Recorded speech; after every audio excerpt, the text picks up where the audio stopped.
केन्दुझरको 2 दिनिया गस्तरे आस्थिबा मुख्यमंत्री मोहन चरण माझी आज प्रथम दिन में निज गाँ रायकलारे काली पूजा और दीपावली उत्सव पालन करछंती।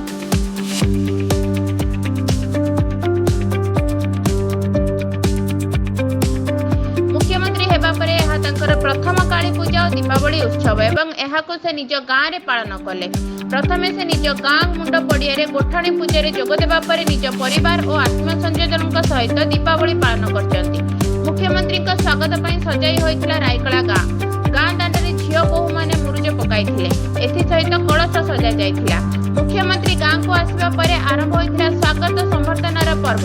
काली पूजा घरे पूजा करने सह गाँव में लोक सहित निजको एथिरे सामिल करथिले मुख्यमंत्री। काली पूजा को सांताली भाषा सहराई बा पे माइया बोली कहुए। सहराई बा पे माइया 3 दिन धरी पालन करा जाय।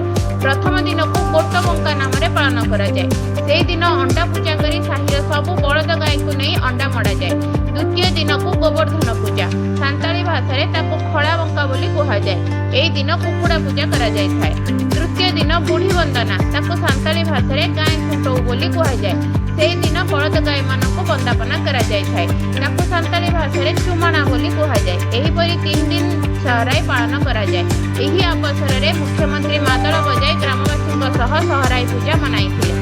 शेषे झिरझिर बाण फुटाई दीपावली मनाइबा सहित राज्यवासी को शुभेच्छा और शुभकामना जणाइथिले। आसंता काली मुख्यमंत्री निज गाँ रायकलारे पारंपरिक पूजा जोग देबा परे भुवनेश्वर फेरिबार कार्यक्रम रहिछि।